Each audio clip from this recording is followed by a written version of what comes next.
The first stage in the service design process is called Discover, and this is arguably the most important phase of the whole process. And the aim of this phase is to understand the needs, experiences, and challenges of the young people you're designing for. Service design is a user-centered methodology, and what that means is we keep the focus on people and how they experience and access services rather than focusing on the technology.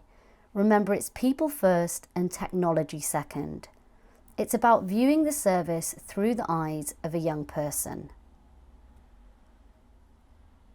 And the second part of discovery is around understanding and interrogating the space you're working in. What good practice already exists in this space?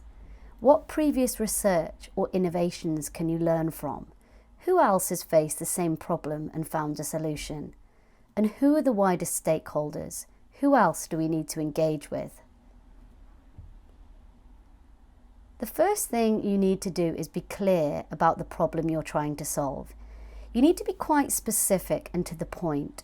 And here are some examples. Young men are not engaging with our service, or many young people are missing their first online counselling appointments.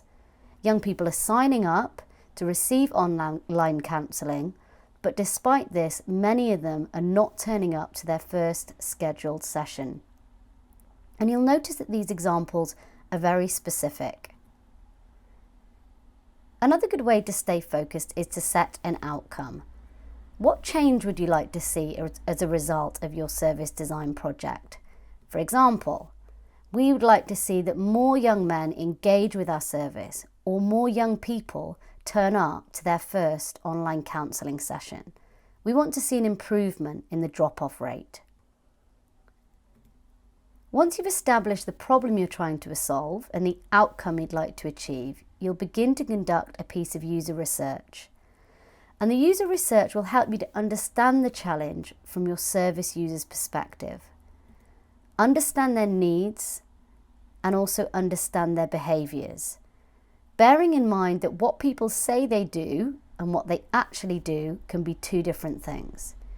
A good piece of user research involves listening openly and putting aside any assumptions and also observing. It's very important to focus on needs and not demands, and being able to tell the difference between the two. We're not looking here for young people to come up with solutions. We're looking for them to tell us what it's like for them experiencing our service or what challenges they face in their daily lives.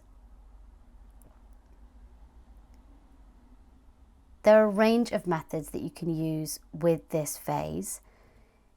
Interviews and focus groups, and I highly recommend one-on-one interviews, as this is where you'll get the really rich information. Questionnaires and surveys, personas, and journey mapping. And all of these methods are available in the toolkit. For this presentation, I'm going to focus on personas and journey mapping. Personas are a representation of a service user. They'll have a name, an age, and some specific characteristics. And this will help you to focus on your users throughout your service design project. Once you have a range of personas, you can then walk that user step by step through your service. We want to build a picture of what's happening to them before, during, and after they access your service. Try and be as detailed as possible here about every step they're taking. What works, what doesn't work, and how do they feel at different points?